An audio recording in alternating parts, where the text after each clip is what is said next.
Hey everyone, welcome back. In this video, I'll show you how to use Cryptomator on a USB drive step by step. Storing your Cryptomator vault on a USB drive lets you carry your encrypted files with you and securely access them on different computers whenever you need them. So let's get started. First, connect your USB flash drive or external USB drive to your computer and make sure it's detected by your operating system.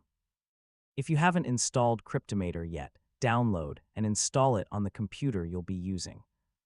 Next, open Cryptomator and either create a new vault directly on the USB drive or click Add Existing Vault if you've already stored one there. Browse to the vault's location on the USB drive and add it to Cryptomator. Now, select the vault and click Unlock. Enter your vault password, and Cryptomator will mount the vault as a virtual drive or open it as a folder, depending on your operating system.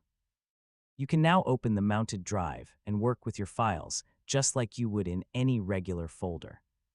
Any files you copy into the unlocked vault are automatically encrypted before they're saved to the USB drive. Likewise, when you open or edit files inside the vault, Cryptomator decrypts them on the fly while the vault remains unlocked. Once you've finished working, save and close any open files, then return to Cryptomator and click Lock Vault.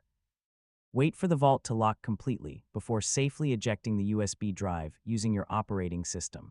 This helps prevent file corruption and ensures your encrypted data is securely stored.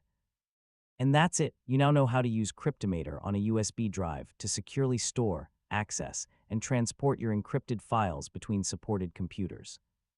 If this tutorial helped you, don't forget to like the video, share it with your friends, and subscribe for more easy tech guides.